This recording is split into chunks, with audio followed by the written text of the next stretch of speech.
Once upon a midnight dreary, while I pondered weak and weary over many a quaint and curious volume of forgotten lore, while I nodded, nearly napping, suddenly there came a tapping, as of someone gently rapping at my chamber door. "'Tis some visitor," I muttered, "tapping at my chamber door, only this and nothing more." Distinctly I remember it was in the bleak December, and each separate dying ember wrought its ghost upon the floor. Eagerly I wished the morrow, vainly I had sought to borrow from my book surcease of sorrow, sorrow for the lost Lenore, for the rare and radiant maiden whom the angels call Lenore, nameless here forevermore. And the silken, sad, uncertain rustling of each purple curtain thrilled me, filled me with fantastic terrors never felt before, so that now, to still the beating of my heart, I stood repeating, "'Tis some visitor entreating entrance at my chamber door. Some late visitor entreating entrance at my chamber door. This it is, and nothing more." Presently my soul grew stronger, hesitating then no longer. "Sir," I said, "or madam, surely your forgiveness I implore. But the fact is I was napping, and so gently you came rapping, and so faintly you came tapping at my chamber door, that I scarce was sure I heard you. Here I opened wide the door. Darkness there, and nothing more. Deep into that darkness peering long, I stood there wondering, fearing, doubting, dreaming dreams no mortal ever dared to dream before. But the silence was unbroken, and the stillness gave no token, and the only word there spoken was the whispered word, "Lenore." And I whispered back, and an echo murmured back, "Lenore." Merely this, and nothing more. Back into the chamber turning, all my soul within me burning. Soon again I heard a tapping, something louder than before. "Surely," said I, "surely that is something at my window lattice.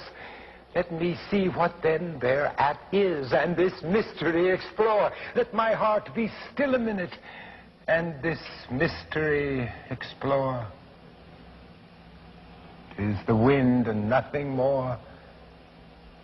Open here I flung the shutter, when with many a flirt and flutter in there stepped a stately raven of the saintly days of yore. Not the least obeisance made he, not a minute stopped or stayed he, but with mien of lord or lady perched above my chamber door, perched upon a bust of Pallas just above my chamber door, perched and sat, and nothing more. Then this ebony bird beguiling my sad fancy into smiling, by the stern and grave decorum of the countenance it wore, "Though thy crest be shorn and shaven, thou," I said, "art sure no craven, ghastly, grim, and ancient raven, wandering from the night's Plutonian shore. Tell me what thy lordly name is on the night's Plutonian shore." Quoth the raven, "Nevermore." Much I marveled this ungainly fowl to hear discourse so plainly, though its answer little meaning, little relevancy bore. For we cannot help agreeing that no living human being ever yet was blessed with seeing bird above his chamber door, bird or beast, upon the sculptured bust above his chamber door, with such a name as Nevermore. But the raven, sitting lonely on his placid bust, spoke only that one word, as if his soul in that one word he did outpour. Nothing farther than he uttered, not a feather than he fluttered, till I scarcely more than muttered, other friends have flown before. On the morrow he will leave me as my hopes have flown before. Quoth the raven, nevermore. Startled by the stillness broken by reply so aptly spoken, doubtless, said I, what it utters is its only stock and store, caught from some unhappy master, whom unmerciful disaster followed fast and followed faster, till his songs one burden bore, till the dirges of his hopes that melancholy burden bore of never, nevermore. But the raven, still beguiling all my sad soul into smiling, straight I wheeled a cushioned seat in front of bird and bust and door. Then upon the velvet sinking, I betook myself to linking fancy unto fancy, thinking what this ominous bird of yore, what this grim, ungainly, ghastly, gaunt, and ominous bird of yore meant in croaking, nevermore. Thus I sat engaged in guessing, but no syllable expressing to the fowl, whose fiery eyes now burned into my bosom's core.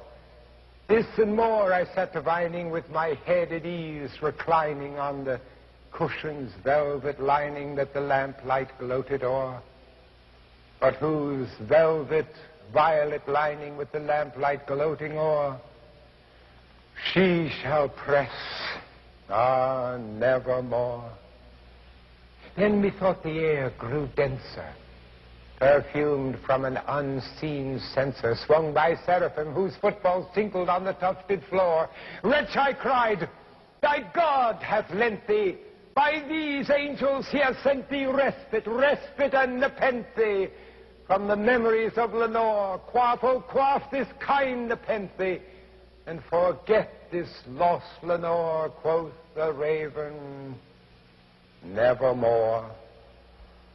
Prophet, said I, thing of evil, prophet still, if bird or devil, whether tempter sent or whether tempest tossed thee here ashore, desolate yet all undaunted, on this desert land enchanted, on this home by horror haunted, tell me, I implore, is there balm in Gilead? Tell me, I implore.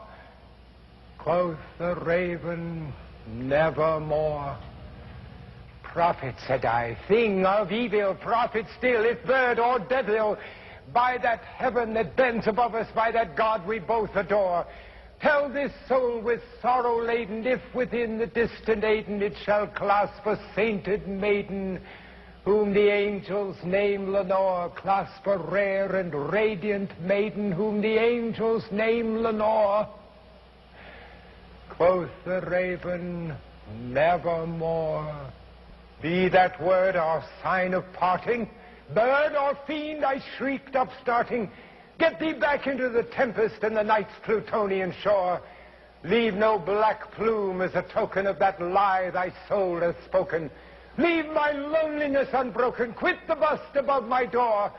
Take thy beak from out my heart, and take thy form from off my door. Quoth the raven, nevermore. And the raven, never flitting, still is sitting on the pallid bust of Pallas just above my chamber door. And his eyes have all the seeming of a demon's that is dreaming, and the lamplight o'er him streaming throws his shadow on the floor. And my soul from out that shadow that lies floating on the floor shall be lifted nevermore.